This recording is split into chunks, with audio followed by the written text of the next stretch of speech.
और ये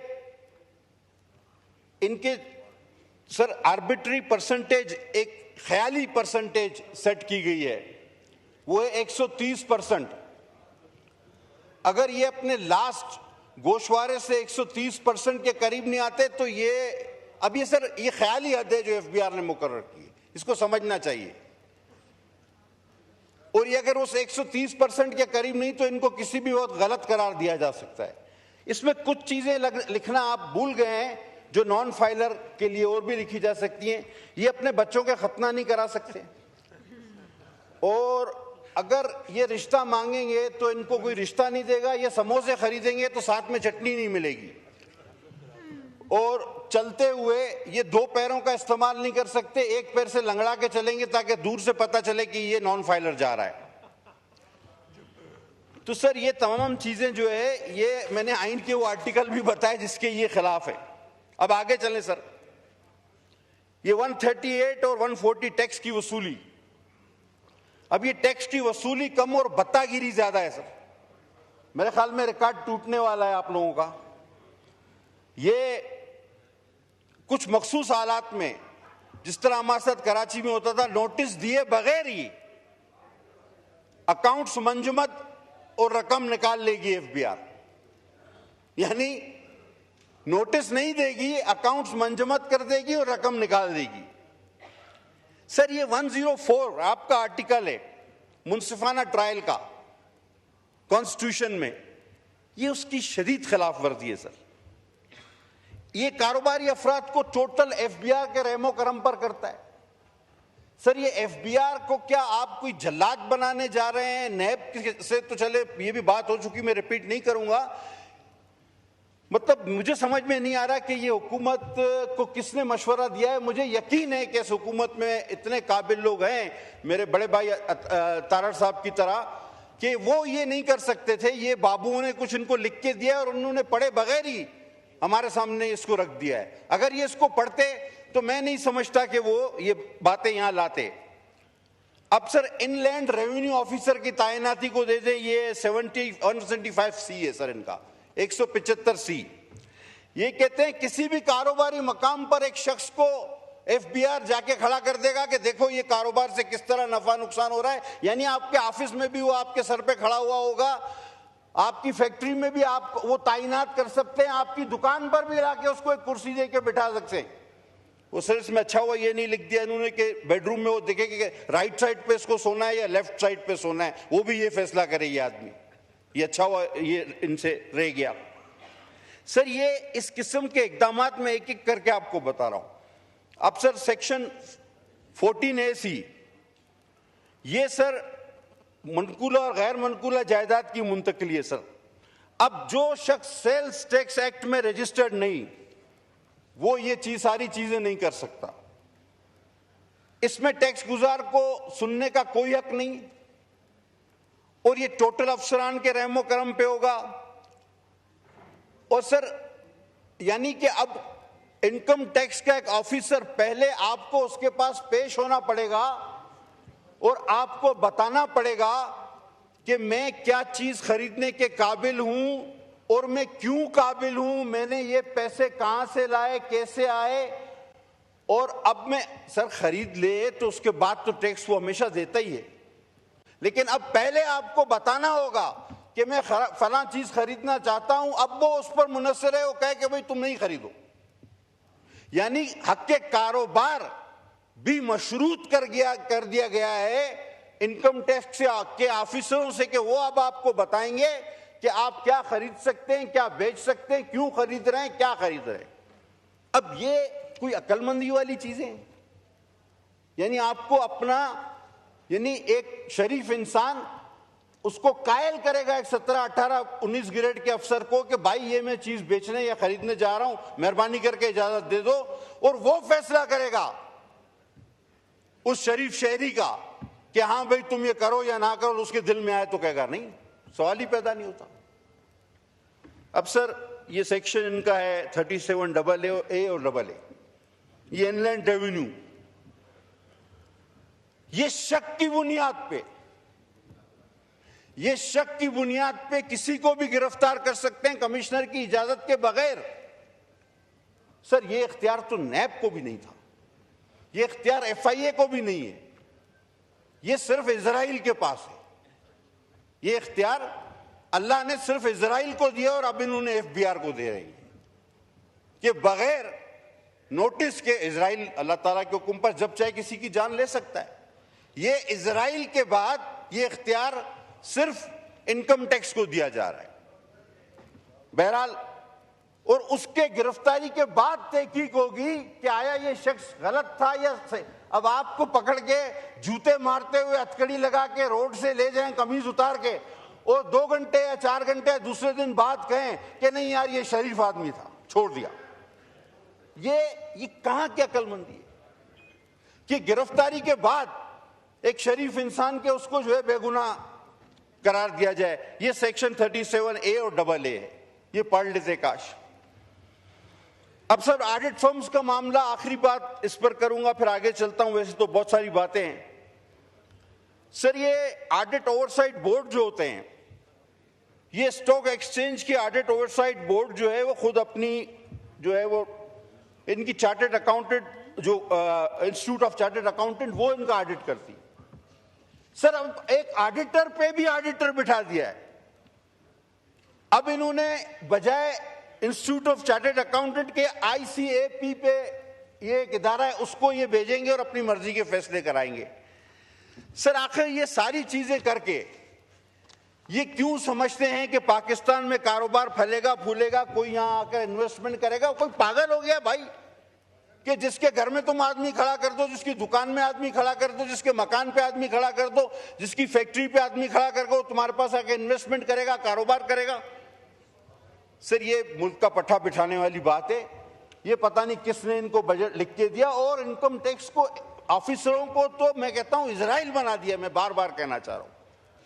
अच्छा, आप कह रहे हैं जी सोलर पर 18% टैक्स, बिल्कुल भी नहीं करेंगे हम इसकी हिमायत।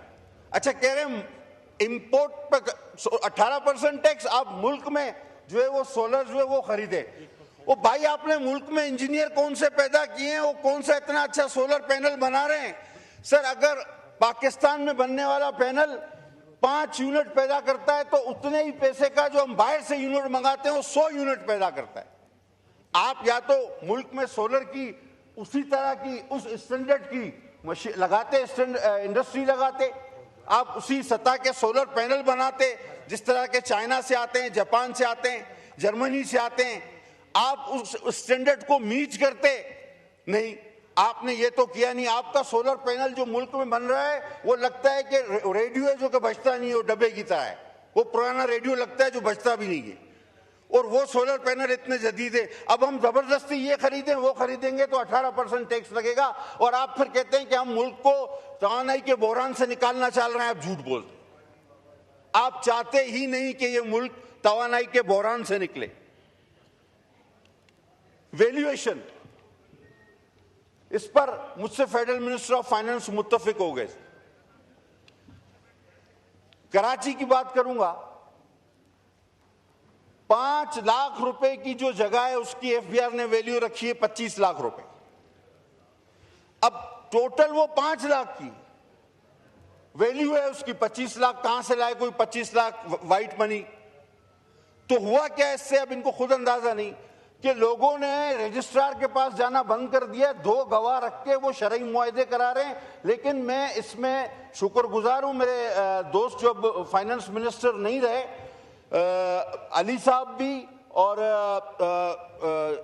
हमारे फाइनेंस मिनिस्टर भी, ये मुझसे एग्री करते हैं कि हाँ ये गलत है। इन्होंने एक चीज कही थी मुझे कि आप मुझे निशानदेही करें। सर, मैं अपने हल्के तक की तो निशानदेही कर सकता हूं कि कहां की जो है ना रकूम गलत रखी गई है, वैल्यूएशन हाई रखी गई है। लेकिन पूरे कराची का सर्वे सर मैं ये इन जल्लादों से, इजराइलों से करा ले सर। इतनी बड़ी जब इनको इतने इख्तियारात दिए इनकम टैक्स वालों को, तो ये इनसे करा लेना। हम एक पूरी कराची का सर्वे मैं कहां से जाके करूं सर? अब आप आ जाए सर, एक पूरे पाकिस्तान में, पूरी दुनिया में पाकिस्तान एक वाहिद मुल्क है, एक अनोखा मुल्क है कि जिसमें हमारा मकामी माहीगीर। पटेल साहब, आपके विप ने लिख के दिया कि आपको पार्टी की तरफ से एक्स्ट्रा टाइम दे दूं, तो इसलिए एक्स्ट्रा टाइम। जी बहुत शुक्रिया सर, मैं इंतहाई शुक्रगुजार हूं आपके साथ। सर, पाकिस्तान इस तरह से एक अनोखा और वाहिद मुल्क है कि पाकिस्तान में मकामी माहीगीर को पोर्ट क्लियरेंस लेनी पड़ती है और उसके एवज उसको पैसे देने पड़ते हैं। अब वो कौन सा अफ्रीका, सोमालिया, अमेरिका जा रहा है, वो जाता है अपनी कश्ती लेके अपने समुद्र में शिकार करता है, वापस आता है, लेकिन उसको कहते हैं कोई नहीं, लेकिन इंशाल्लाह आप कर जाएंगे। और अगर तरक्की करनी है तो खुदा के लिए इस कस्टम को, इस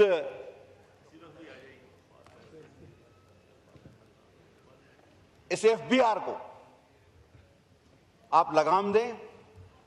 ये गिरफ्तारी, ये आपकी कारोबार की जगह, आपके घर, आपके मकान, आपकी दुकान में इनकी तैनाती को रोकें।